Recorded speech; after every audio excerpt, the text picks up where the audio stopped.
எதுவுமே கேர்லெஸ்ஸா இருந்துக்காதீங்க. ஏன்னா அடுத்து வந்து 7.5 சனி ஆரம்பிக்க போகுது. அதனால வந்து எந்த ஒரு விஷயமா இருந்தாலுமே நீங்க எடுக்கிற முடிவாகட்டும், பெரிய ரிஸ்க் எடுக்கிறதெல்லாம் இந்த டிசம்பர் மாதத்துல வேண்டாம். ஃபேமிலி ஆகட்டும்.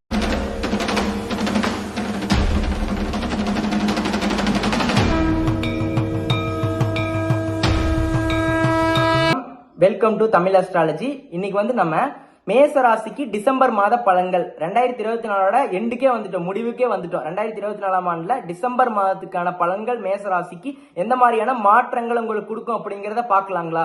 மேச ராசிக்கு பொதுவாகவே உங்களோட ராசி அதிபதி வந்து உங்களுக்கு 4ஆம் இடத்துல டிசம்பர் மாதத்துல இருக்கிறார். 4ஆம் இடத்துல அவர் வந்து நீசம் அடைவார். நீசம் அடைஞ்சு உங்களுக்கு டிசம்பர் முதல் வாரத்துல வந்து அவர் வந்து வக்ரம் அடைய போறாரு. சரிங்களா? முதல் வாரத்துல இருந்து அவர் வந்து வக்ரம் அடைஞ்சிருப்பார் அப்படின்னே சொல்லலாம். சரிங்களா?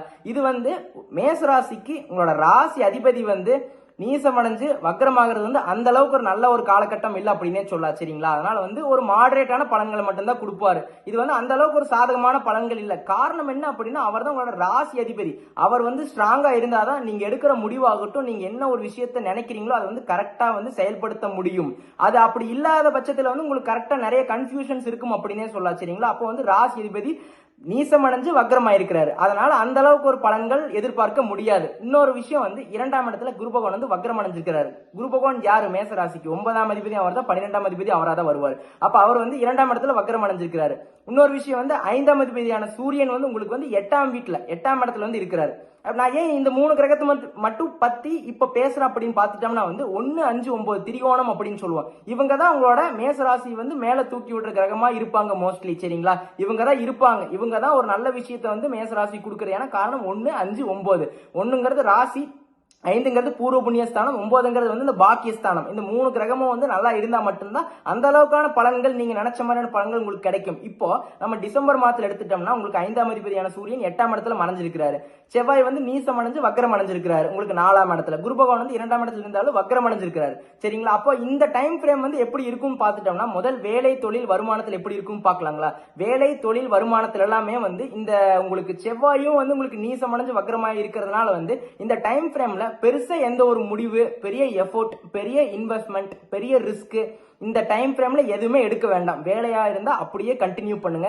நீங்க பெரிய ஒரு மாற்றத்துக்கு வேண்டி வெயிட் பண்ணிட்டு இருக்கீங்க அப்படின்னா இந்த டைம்ல எந்த ஒரு மாற்றத்தையும் செய்யாதீங்க. அப்படியே வந்து கண்டினியூ பண்ணிக்கோங்க. ரொம்ப நல்லது. சரிங்களா? அதே மாதிரி பிசினஸா இருந்தாலுமே வந்து உங்களுக்கு வந்து பிசினஸ்ல வந்து பெரிய ரிஸ்க், பெரிய இன்வெஸ்ட்மெண்ட்லாம் போடாதீங்க. பெரிய கடன் வாங்கி பிசினஸ் ரன் பண்ணாதீங்க. இந்த டைம் ஃப்ரேம்ல நீங்க அப்படியே பிசினஸ் கண்டினியூ பண்றது ரொம்ப நல்லது. சரிங்களா? காரணம் என்ன அப்படின்னா வந்து உங்களுக்கு அந்த அளவுக்கு வந்து திரிகோண அதிபதிகள் வந்து உங்களுக்கு அந்த அளவுக்கு ஸ்ட்ராங்கா இல்ல. செவ்வாய், குரு, சூரியன் எல்லாமே. இது வந்து இந்த மாதம் முழுசாவே உங்களுக்கு இப்படிதான் இருக்குமான்னு பார்த்துட்டா அப்படி இல்ல. ஓரளவு கொஞ்சம் ஒரு நல்ல விஷயம் இருக்குது. என்னன்னு பார்த்துட்டோம்னா, உங்களுக்கு சூரிய பகவான் வந்து உங்களுக்கு 8ஆம் இடத்துல இருந்து 9ஆம் இடத்துக்கு பயிற்சி ஆகிறாரு. அது ஓரளவுக்கு வந்து உங்களுக்கு சாதகமா இருக்கும். இல்ல நான் வந்து வேலையாகட்டும் தொழிலாகட்டும் ஒரு பெரிய ரிஸ்க் எடுத்தே ஆகணும், அந்த மாதிரி ஒரு சூழ்நிலைக்குள்ள இருக்கிற அந்த சிச்சுவேஷனுக்குள்ள இருக்கேன், எனக்கு வந்து எப்படி இருக்கும் நீங்க சொல்லுங்க அப்படின்னு பார்த்துட்டோம்னா, டிசம்பர் 16க்கு அப்புறம் வந்து சூரியன் வந்து 8ஆம் இடத்துல இருந்து 9ஆம் இடத்துக்கு பயிற்சி ஆயிடுவாரு. அதுக்கப்புறம் வேணா நீங்க ஏதோ ஒரு முயற்சி எடுக்கலாம். அதுக்கு இன்னொரு விஷயம் என்ன பார்க்கணும் அப்படின்னா வந்து உங்களோட சுய ஜாதகத்துல என்ன தசா என்ன புத்தி கரெக்டா போகுதா, கரெக்டான டைம் ஃப்ரேம்ல இருந்து செவ்வாய் ஸ்ட்ராங்கா இருந்தாருன்னா நீங்க தாராளமா பண்ணலாம். இல்லைன்னா நீங்க வந்து அவாய்ட் பண்ணிக்கிறது ரொம்ப நல்லது அப்படின்னே சொல்லலாம். சரிங்களா? பெரிய ரிஸ்க், பெரிய இன்வெஸ்ட்மெண்ட், பெரிய முயற்சி எல்லாம் இந்த டைம் ஃப்ரேம்ல எடுக்க வேண்டாம். அப்படியே கண்டினியூ பண்ணிக்கோங்க. வேலையாகட்டும் தொழிலாகட்டும் அப்படியே கண்டினியூ பண்ணிக்கிறது ரொம்ப நல்லது. சரிங்களா? வருமானமாகட்டும் கொஞ்சம் நிறைய செலவுகள் இருக்கதா செய்யும். வருமானம் வரும், லாபம் வரும், ஆனா கொஞ்சம் செலவுகள் பண்ணக்கூடிய இதா வரும். காரணம் என்ன அப்படின்னா வந்து உங்களுக்கு அடுத்து 7.5 சனி ஆரம்பிக்க போகுது. அதனால வந்து அதோட தாக்கம் வந்து முதல்ல இருந்தே இருக்கும் அப்படின்னே சொல்லலாம். சரிங்களா? மேச ராசிக்கு 7.5 சனி பத்தி 2025ஆம் ஆண்டுல பிரிடிக்ஷன் போட்டாச்சு. சனி பயிற்சியோட பலன்கள் பிரிடிக்ஷன் போட்டாச்சு. பார்க்காதவங்க நீங்க வந்து வீடியோ வந்து போய் பார்த்துக்கோங்க. சேனல்ல வந்து போஸ்ட் பண்ணிருக்கோம். பார்க்காதவங்க போய் பார்த்து தெரிஞ்சுக்கோங்க. நீங்க வந்து மேச ராசிக்கு நான் ஒரு சொல்றேன் என்னன்னா, நிறைய பேர் எனக்கு கான்டாக்ட் பண்ணீங்க, இந்த மாதிரி வந்து எனக்கு 7.5 சனி பயமா இருக்குது அப்படின்ட்டு. அதெல்லாம் நீங்க பயப்படவே வேண்டாம். உங்களுக்கு கரெக்டான தசாபுத்தி போச்சுன்னா உங்களுக்கு எந்த பிரச்சனையும் இல்ல. சனினா கெடுக்க மட்டும் மாட்டாரு, கொடுக்கறத உங்களுக்கு. சனி இவ்வளவு ஒரு விஷயத்த நெகட்டிவ் மட்டும் இவ்வளவு விஷயத்த பண்ண மாட்டாரு, பாசிட்டிவ் நிறைய விஷயத்த பண்ணுவாரு. நம்மளுக்கு என்னன்னா ஒரு ஜென்ரலாவே நெகட்டிவ் தான் எல்லா பக்கமே, ரூமர்ஸ் தான் அதிகமா ஸ்ப்ரெட் ஆகும். அப்போ சனி பத்தியான நெகட்டிவ் விஷயம் மட்டும்தான் இவ்வளவு ஸ்ப்ரெட் ஆயிருக்கு. பாசிட்டிவா இருக்கிறது யாரும் சொல்ல மாட்டாங்க. சரிங்களா? அதனாலதான் வந்து அவங்க வந்து சொல்லிக்க மாட்டாங்க, வெளியில காமிச்சிக்க மாட்டாங்க. அதனாலதான் நீங்க என்ன என்ன பண்ணணும் அப்படின்னா வந்து பயப்படலாம் வேண்டாம். 7.5 சனி ஆரம்பிச்சாலும் நம்ம வந்து நம்மளோட வேலை தொழில் நம்மளை கரெக்டா பார்த்துட்டோம்னா எந்த ஒரு பிரச்சனையும் பெருசா வராது. உங்களுக்கு அதுக்கான தசாபுத்தி பெர்ஃபெக்ட்டா போச்சுன்னா உங்களுக்கு ஒண்ணுமே பண்ணாது. 7.5 சனி உங்களை தூக்கி தான் விடும் அப்படின்னு சொல்லலாம். சரிங்களா? அதை பத்தி நீங்க பயப்பட வேண்டாம். ஏன்னா நிறைய கமெண்ட் செக்ஷன்ல பார்த்தேன், நிறைய பேர் பயந்துட்டு 7.5 சனி ஆரம்பிச்சிருக்கு, நீ அடுத்து என்ன நடக்க போகுது அப்படிங்கிற மாதிரி ரொம்ப எனக்கு இப்பவே பயமா இருக்கு அப்படிங்கிற மாதிரி இருந்துச்சு. சோ அப்ப அதோட தாக்கங்கள் இப்பவே ஆரம்பிக்கும். எப்படி ஆரம்பிக்கும் அப்படின்னா தேவையில்லாத செலவு, வீண் விரயம், சுப செலவுகள் நிறைய ஏற்படும். அதுக்கேற்ற மாதிரி நீங்க வந்து பிளான் பண்ணிக்கிறது ரொம்ப நல்லது அப்படின்னு சொல்லிட்டு, அதனாலதான் பொருளாதாரத்துல லாபம் வந்தாலும் சனி பகவான் 11ஆம் இடத்துல தான் இருக்கிறாரு. சரிங்களா? லாபம் வந்தாலும் உங்களுக்கு கொஞ்சம் செலவுகள் ஏற்படும். ஏன்னா சனியோட அந்த இன்ஃபுளுன்ஸ் வந்து முதல் அந்த பெயர்ச்சியாகிறதுக்கு முன்னாடி 4-5 மாசத்துக்கு முன்னாடி அதோட பலன்கள் ஆரம்பிச்சுவார் அப்படின்னு சொல்லலாம். அதனால நிறைய செலவுகள் இருக்கும். அது கரெக்டா வந்து கண்ட்ரோல் பண்ணிக்கிறது ரொம்ப நல்லது. சரிங்களா? அடுத்து குடும்பம்னு எடுத்துக்கிட்டா வந்து உங்களுக்கு சுக்கிரன் வந்து உங்களுக்கு 10ஆம் இடத்துல இருக்கிறாரு. சரிங்களா? சுக்கிரன் வந்து 10ஆம் இடத்துல இருக்கிறாரு. இப்போ செவ்வாய் வந்து 4ஆம் இடத்துல நீசம் அடைஞ்சு வக்ரமா இருக்கிறாரு. சுக்கிரன் வந்து 10ஆம் இடத்துல இருந்துட்டு செவ்வாய் பார்ப்பாரு. சரிங்களா? 7ஆம் பார்வையை செவ்வாய் வந்து பார்ப்பாரு. இது வந்து எப்படி பார்க்க போகுதுன்னா ஃபேமிலியில வந்து செவ்வாய்னா வந்து உங்களோட ஹஸ்பண்டை குறிக்கிறது. அப்ப ஹஸ்பண்ட் வந்து கொஞ்சம் ஸ்ட்ரகிள்ஸா இருப்பாரு. அவருக்கு வந்து ஒரு ஃபுல் சப்போர்ட்டா வந்து ஒய்ஃப் தான் இருப்பாங்க அப்படின்னே சொல்லலாம். அப்ப நீங்க தான் வந்து ஃபுல் சப்போர்ட்டா ஒய்ஃப் தான் வந்து ஃபுல்லா வந்து ஃபேமிலியை அந்த ஒரு டிசம்பர் மாதத்துல கரெக்டா எடுத்துட்டு போகக்கூடிய ஒரு ஆற்றல் வந்து ஒய்ஃபுக்கு தான் இருக்கும். ஏன்னா வந்து ஹஸ்பண்ட் வந்து கொஞ்சம் நிறைய கன்ஃபியூஷன்ஸ், நிறைய ஸ்ட்ரகிள்ஸ்ல இருக்கிறப்போ ஒய்ஃபோட சப்போர்ட்னால தான் மேல வரக்கூடிய அமைப்பு அப்படிங்கிறது டிசம்பர் மாதத்துல இருக்குது அப்படின்னே சொல்லலாம். 2024ஆம் ஆண்டுல டிசம்பர் மாதத்துல. அதனால வந்து ஒய்ஃப் தான் கரெக்டா அவங்களோட கைடன்ஸ் படி நடங்க. அவங்க கிட்ட ஒரு விஷயம் டிஸ்கஸ் பண்ணிட்டு அதுக்கப்புறம் ஒரு முடிவெடுங்க. அற்புதமான ஒரு காலகட்டமா இருக்கும். நீங்களும் ஒரு முடிவு எடுக்க வேண்டாம்.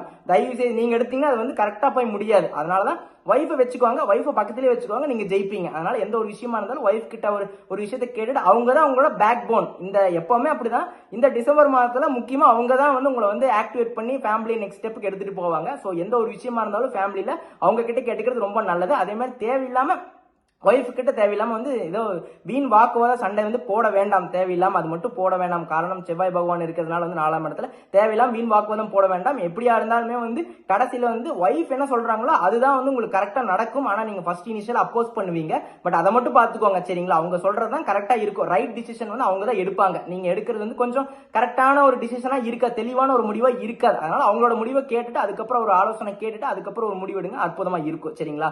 அடுத்து வந்து மாணவிகளுக்கு எஜுகேஷன், இந்த கவர்மெண்ட் எக்ஸாம் ட்ரை பண்ணிட்டு இருக்கிற நபர்களுக்கு உங்களுக்கு வந்து புதன் வந்து வக்ர நிவர்த்தி அடைகிறாரு. ஆனா 8ஆம் இடத்துல தான் இருக்கிறாரு. அப்ப சூரியனும் புதனும் வந்து உங்களுக்கு வந்து 8ஆம் இடத்துல தான் இருக்கிறாங்க முதல் 15 நாள். அதனால வந்து இது வந்து எதை காமிக்குது அப்படின்னா வந்து ஒரு கன்ஃபியூஷன்ஸ். இப்போ 10th ஆகட்டும், 12th ஆகட்டும், இல்ல காலேஜ் படிச்சுட்டு இருக்கிற மாணவர்களாகட்டும், யாரா இருந்தாலும் படிச்சுட்டு இருந்தீங்கன்னா நீங்க வந்து ஸ்டூடெண்ட்ஸ் தான். அப்போ உங்களுக்கு எப்படி இருக்கும்னு பார்த்துட்டோம்னா வந்து நிறைய கன்ஃபியூஷன்ஸ்.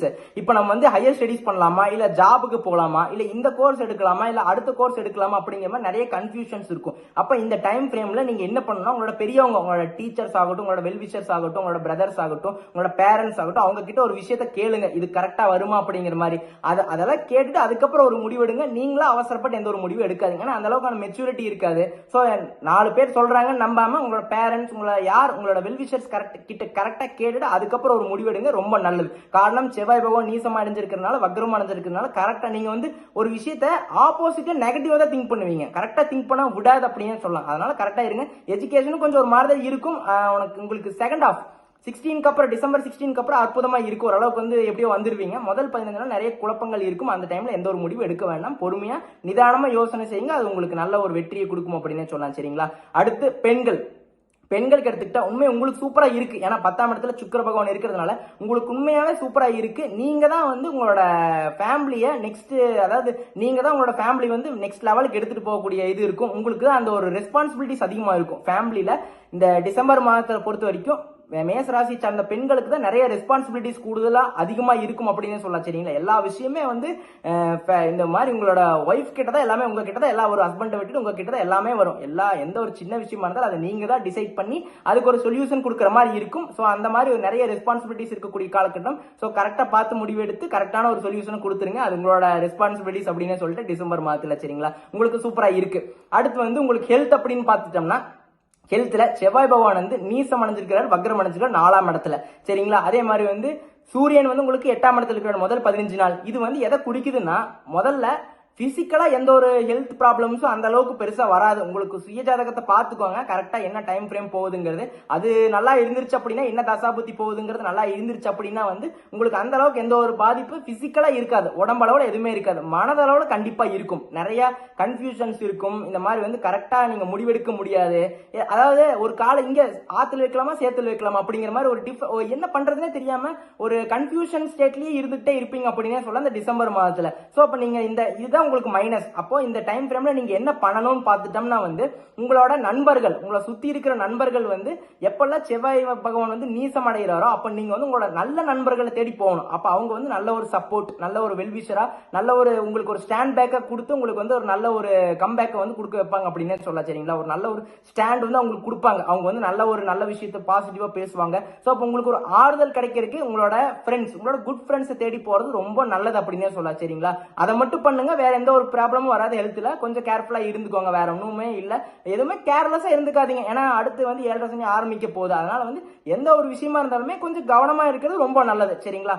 அடுத்து சீனியர் சிட்டிசன்ஸ் உங்களுக்கு எப்படி இருக்குன்னு பார்த்துட்டோம்னா வந்து இந்த 7:30 சனிலாம் பயப்பட வேண்டாம். நான் ஆல்ரெடி சொன்னதான், பயப்படாதீங்க. 7:30 சனி பார்த்து 7:30 சனியில எல்லாருமே வந்து கெட்டு போக மாட்டாங்க. நிறைய பேர் மேல புகழின் உச்சிக்கு போனவங்க நிறைய பேர் இருக்கிறாங்க. நீங்க இதை பத்தி எல்லாம் பயப்படவே வேண்டாம். உங்களுக்கு இந்த டைம் ஃப்ரேம்ல கொஞ்சம் பெரிய ரிஸ்க் இன்வெஸ்ட்மெண்ட் இதெல்லாம் பண்ணாம ஹெல்த்தை மட்டும் கொஞ்சம் கேர்ஃபுல்லா பார்த்துட்டு உங்களுக்கு தேவையில்லாம வீண் விரயம் ஏற்படும். அதை மட்டும் எப்படி கட் பண்றதுங்கிறத மட்டும் பாருங்க. பீஸ்ஃபுல்லா ரெஸ்ட் எடுங்க. அவ்வளவுதான். ஜாலியா வாக்கிங், மெடிடேஷன், யோகா, ஜாக்கிங் இதெல்லாம் போங்க. அதுவே போதும். உண்மையாவே சொல்ல போயிட்டா. சரிங்களா? ஆல் ஓவரா பார்க்க போயிட்டா நீங்க எடுக்கிற முடிவாகட்டும், பெரிய ரிஸ்க் எடுக்கிறதெல்லாம் இந்த டிசம்பர் மாதத்துல வேண்டாம். ஃபேமிலி ஆகட்டும், நீங்க வந்து கொஞ்சம் விட்டு கொடுத்து போங்க. ஒய்ஃப் கிட்ட கொஞ்சம் சண்டை போடாதீங்க. அந்த மாதிரி எஜுகேஷன்ல கொஞ்சம் மந்த நிலை ஏற்படும் அப்படின்னே சொல்லலாம். முதல் 15 நாளைக்கு அந்த டைம் ஃப்ரேம் மட்டும் கொஞ்சம் கேர்ஃபுல்லா இருந்துக்கிறது ரொம்ப நல்லது அப்படின்னே சொல்லலாம். ஓகேங்களா? அது மற்றபடி ஹெல்த்லயும் எந்த பிரச்சனையும் இல்ல. மனதளவுல நிறைய டிப்ரெஷன்ஸ், இந்த மாதிரி விஷயங்கள கன்ஃபியூஷன்ஸ் நிறைய இருக்கும். இது பண்ணலாமா, நம்பலாமா அப்படிங்கிற மாதிரி நிறைய விஷயங்கள் வந்து உங்களுக்குள்ளேயே நிறைய ஓவர் திங்கிங் பண்ணக்கூடிய இந்த ஒரு மாதமா இருக்கும் டிசம்பர் மாதத்துல மேசராசி சார்ந்தவங்களுக்கு. சோ இதை மட்டும் நீங்க ஓவர் கம் பண்ணுங்க. அதுக்கு என்ன பண்ணணும் அப்படின்னா மெடிடேஷன், யோகா இதெல்லாம் பண்ணி மைண்டை கிளியரா வச்சுக்கோங்க. ஒரு முடிவை வந்து கரெக்டா எடுங்க. இல்லைன்னா உங்களோட ஒய்ஃப், உங்களோட பேரண்ட்ஸ், உங்களோட சிஸ்டர்ஸ் யாராச்சும் கேட்டு அதுக்கப்புறம் ஒரு முடிவு எடுக்கிறது ரொம்ப நல்லது. இதை மட்டும் ஃபாலோ பண்ணுங்க. டிசம்பர் மாதத்துல வேற எந்த ப்ராப்ளமும் வராது. All the best. நல்லா பண்ணுங்க. ஒரு ஸ்மால் ரிக்வெஸ்ட், நம்மளோட சேனல்ல நம்மளோட வீடியோஸா பார்த்துருக்கீங்க, நிறைய பேர் சப்ஸ்கிரைப் பண்ணிருக்கீங்க, ரொம்ப நன்றி. சில பேர் சப்ஸ்கிரைப் பண்ணி வச்சுக்கிறதுல சப்ஸ்கிரைப் பண்ணி வச்சு நோட்டிபிகேஷன் எனேபிள் பண்ணி வச்சுக்கோங்க. அப்பதான் உங்களுக்கு வந்து மிஸ் பண்ணாம வீடியோஸ் வந்து உங்களுக்கு நீங்க பார்க்க முடியும். அதே மாதிரி உங்களோட ஃபேமிலி, உங்களோட ஃப்ரெண்ட்ஸ், உங்களை சுத்தி இருக்கிற நபர்கள் எல்லாத்துக்கும் நம்மளோட சேனலே ஆகட்டும், நம்மளோட வீடியோஸ் ஆகட்டும் ஷேர் பண்ணி விடுங்க. அவங்களும் லைக் பண்ண சொல்லுங்க, ஷேர் பண்ண சொல்லுங்க, சப்ஸ்கிரைப் பண்ண சொல்லுங்க. நன்றி, வணக்கம்.